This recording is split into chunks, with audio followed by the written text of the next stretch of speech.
ان اسباب کا ذکر موجود ہے جن کے ذریعے بندہ اپنے معبود کی رضا و خوشنودی سے قریب ہو سکتا ہے۔ کہتے ہیں کہ رضا الہی سے قریب ہونے کے اسباب، سب سے پہلا جو رضا الہی سے قریب کرتا ہے وہ ہے خوف خدا۔ خوف خدا سے مراد ایسا نہیں ہے کہ نعوذ باللہ کہ ہم خدا کو بہت زیادہ ڈرتے ہیں، خداوند عالم کوئی ڈرانے والی شے ہے، نہیں، بلکہ خداوند عالم کی عظمت کا خوف کہ خدایا تیری عظمت میں، تیری شان میں کوئی گستاخی مجھ سے نہ ہو جائے۔ کہتے ہیں کہ خالق کائنات قرآن مجید میں ارشاد فرماتا ہے جزاؤہم عند ربہم جنات عدن تجری من تحتها الانہار خالدین فیہا ابدا رضی اللہ عنہم ورضوا عنہ ذالک لمن خشی رب۔ سورہ بینہ کی آیت نمبر 8 میں خداوند عالم نے اپنی رضا کا جو سبب ہے وہ خشیت الہی ہے کو بیان کیا ہے۔ ان کے پروردگار کے یہاں ان کی جزا وہ باغات ہیں جن کے نیچے نہریں جاری ہیں، وہ انہی میں ہمیشہ رہنے والے ہیں، خدا ان سے راضی ہے اور وہ اس سے راضی ہیں، اور یہ سب اس کے لیے ہے جس کے دل میں خوف خدا پایا جاتا ہے۔ کہتے ہیں کہ اس آیہ کریمہ سے یہ بات واضح ہے کہ اللہ اس بندے سے راضی ہے جس کے دل میں خوف اور خشیت الہی کا وجود ہے۔ جب کسی بندے کے دل میں اللہ کا خوف ہوتا ہے تو پھر وہ مرضی معبود کی خلاف ورزی نہیں کر سکتا، لہٰذا اللہ کی رضا سے قریب ہونے کے لیے دل کی گہرائیوں میں خدا کا خوف ہونا ضروری ہے۔ اس کے علاوہ جو اسباب بیان کیے گئے ہیں وہ ہے استغفار کرنے سے اللہ راضی ہوتا ہے، انکساری سے اللہ راضی ہوتا ہے، اور کثرت سے صدقہ دینے والوں سے اللہ راضی ہوتا ہے۔ تو یہ 4 وجوہات۔ مولا کائنات حضرت علی علیہ الصلوۃ والسلام کا ارشاد ہے، آپ فرماتے ہیں صلاۃ یبلغنا بالعبد رضوان اللہ کثرت الاستغفار وخفض الجانب وکثرت الصدقہ، کہ 3 چیزیں بندے کو خدا کی رضا میں رضا اور خوشنودی تک پہنچاتی ہیں: کثرت سے استغفار کرنا، خاکساری اور انکساری کے ساتھ رہنا،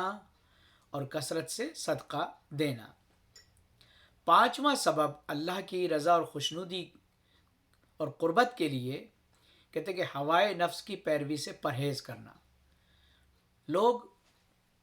ہمیشہ ہمارا دل کہتا ہے کہ یہ کرنا چاہیے، ہمارا دل کہتا ہے ہماری یہ خواہش ہے، لیکن خدا کیا کہتا ہے؟ ہمیں اس کی رضا، اس کے حکم کو نگاہ کرنی چاہیے۔ کہتے ہیں کہ حضرت لقمان نے اپنے بیٹے سے، حکیم لقمان نے اپنے بیٹے سے کہا،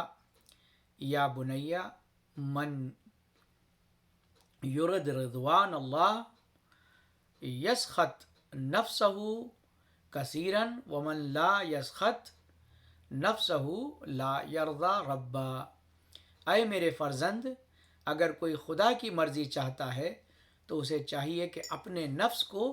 ناراض رکھے، اور جس نے اپنے نفس کو ناراض نہیں رکھا اس نے خدا کو راضی نہیں کیا۔ 2 ہی چیز میں سے ایک ہو سکتی ہے، یا خدا کو راضی کر لیں یا اپنے نفس کو راضی کر لیں۔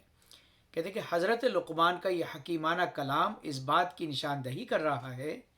کہ ہمیشہ نفسانی خواہشات کی پیروی اطاعت الہی کی راہ میں رکاوٹیں ڈالتی ہے، لہٰذا جب تک بندہ نفسانی خواہشات کی سرکوبی نہ کرے گا وہ اطاعت الہی کی راہ میں آگے نہیں بڑھ سکتا۔ کہتے ہیں کہ اور جب اطاعت سے دور ہو جائے گا تو خود بخود رضا الہی سے دور ہو جائے گا۔ مولائے کائنات حضرت علی علیہ الصلوۃ والسلام اس سلسلے میں فرماتے ہیں، ان اللہ تبارک و تعالی